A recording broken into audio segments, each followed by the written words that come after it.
Sina Coco Martin at Rocco Nacino ang napipisil na pumalit kay J.M. De Guzman sa pelikulang San Pedro Calungsod.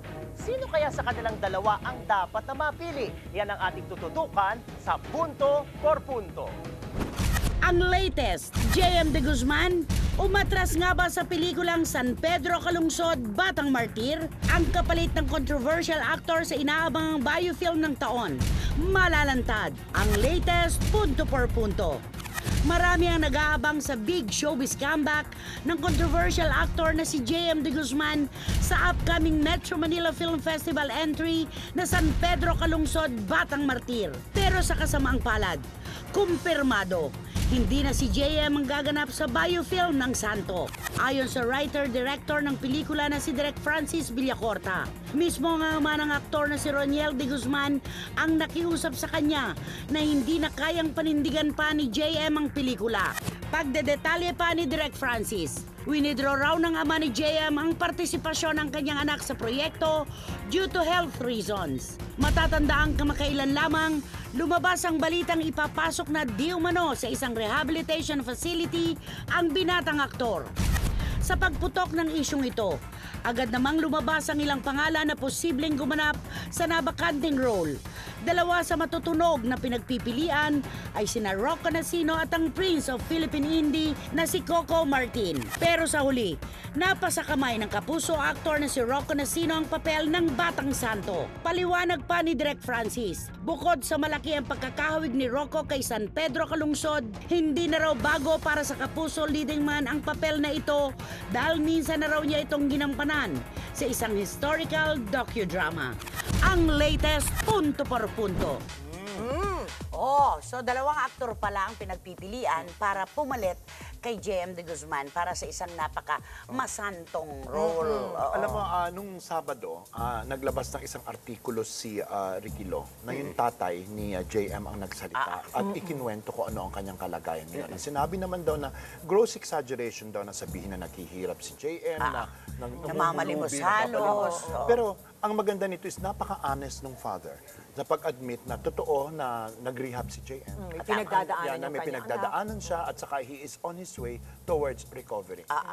So I hope na itong balitang ito hindi maging balita lamang, kundi maging leksyon sa napakaraming mga kabataan na lalo na yung mga binagbibigyan ng ganyang pagkakataon. Binibigyan na ng magagandang oportunidad, hindi pa nila inaalagaan. Hindi hinahawakan ng maayos at mabuti. At dito sa kwento na pinagpipilian, magkatunog pa Coco at saka Rocco. Coco Rocco. Coco Rocco. Coco Rocco. Ay, nakakaanak lang sila ni Bembol. Rocco. Okay. So dito sa pinagpipilian, ito, palagay ko'y mas marami ang sasang-ayon kung si Coco. Kasi alam mo naman tayo mga Pilipino, yung imahe, may bahid na. Yung kay, di ba yung kay JM, hindi natuloy yan. So, palagay ko si Coco kasi mas mukhang saintly yung itsura kaysa kay Rocco. At saka Tama ba? Coco, Rocco? Coco and Rocco. Ako na nalilito nga ako, sir, kasi Rocco. At saka maganda na magbabigyan din ng pagkakataon na si Coco na magkaroon ng isang major role uli. Kasi si Rocco, meron na itong kay Joel Lamangan, ilalabas siya doon sa Burgos. Yes. Meron siyang gagawin na ganun. Bigyan na ito kay Coco. Kay Coco. Para Ang meron sarap. namang iba. Para may ibang naman silang, kumbaga, putahe na makikita na iaain ni Coco. Hindi, tsaka kayang-kaya ni Coco Martin yan. Kasi alam mo, itsurang-itsura pa lang, santo. nakaplakado na sa pagiging santo. Ang galing pang umarte. Kayang-kaya niya yan. Kaya kung sinabi ni Christine, ang sarap, ang masasabi ko lamang ay, yummy. Eto naman po ang mga inaabang mga legal na mga opinyon. Legal na opinyon ng ating mga kapatid. Narito na sa ating special edition ng Intriga Serye kasama ating Showbiz Justice League. Kagabi sa Intriga Serye, ipinaliwanag ni Attorney Ferdy Topacio na inurong ni Yasmin Hurdy ang kasong acts of lasciviousness laban kay Baron Geisler matapos mag-public apology ang aktor. Samantalang si Attorney Lorna Capuna naman, umaming kapwa masaya ang company na James Yap at Chris Aquino sa napagkasundaan ng mga ito kaugnay sa pangangalaga sa anak na si Bimbi at sa pagpapatuloy ng derechang tanungan at derechang sagutan kasama ang Justice Council. Attorney Topacio may matapang na pahayag patungkol sa naging kaso nina James at Chris. Talagang tinitignan ng korte yung interest or welfare ni Bimbi. Yun naman ang kagandahan doon. No? At dahil doon, happy naman yung they may not have been successful husband and wife to each other, but ang masasabi ko lang, they are willing to be the best mother and father to Bimbi. So, ang nakikita niyong future ng kaso parang papunta na sa tamang daan, sa tuwid na daan, na medyo matatapos na yung bangayan ng dalawang kampo? Sana naman. Alam mo, Mr. Fu, ako hindi ako covered nung gag order. So, eto ang take ko dyan, ano? Kung wag namang ikagagalit ng kahit sinong party. Ang tingin ko from newspaper reports dati, ewan ko kung mako-confirm ni Lorna ito, parang ginagamit ni Miss Chris Aquino na emotional leverage yung pagdalaw ni James Yap dun sa bata, yung access. Oo nga. So sana na-smooth out na yung problemang yun sapagkat hindi maganda because ultimately pagka ginawa yan, ginawang tug of war Correct, ng parents, yung bata, ultimately maepektuhan yung bata. oo. Yes, so kawawa naman. Kaya nga sabi nga ni attorney, dapat maging happy both parties at ang dapat nang iisipin, yung kapakanan ni Bimbi. Correct. Correct. O dahil dyan, ito rin, controversial. Rian and Mo Twister. Kayo po yung kay Rian. So, kamusta na po yung takbo ng kaso nung kay Rian at kay Mo Twister?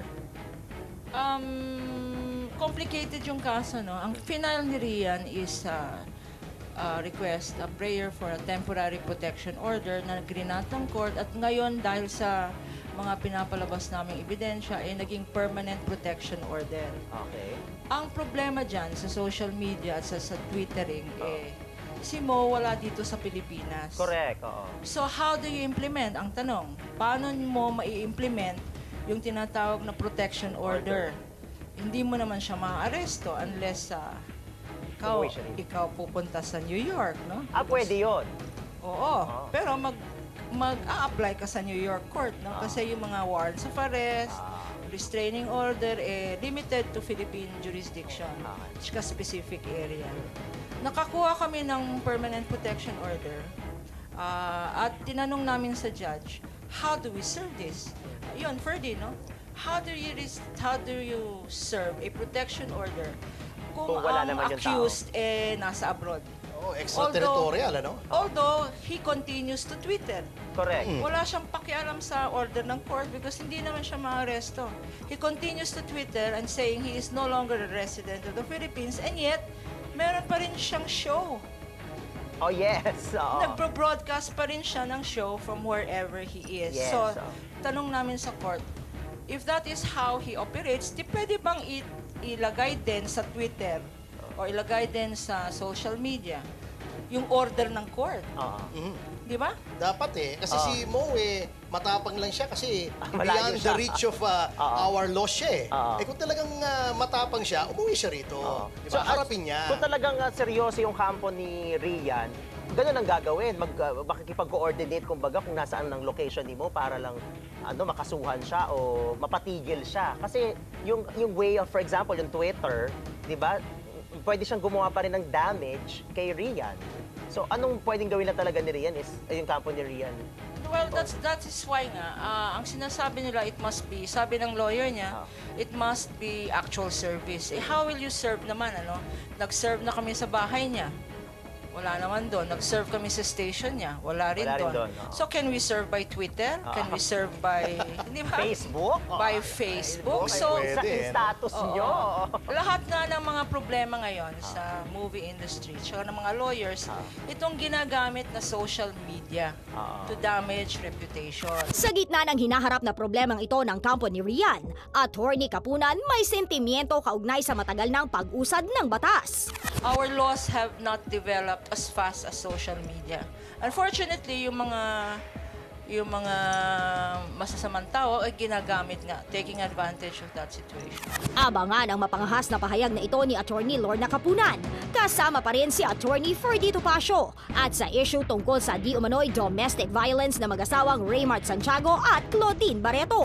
Ang isang mahalagang development sa ating batas when it comes to domestic violence, kasi dati, ayaw makialam ng mga authorities. Sinasabi nila, away mag-asawa yan, personal nila yan, pribado.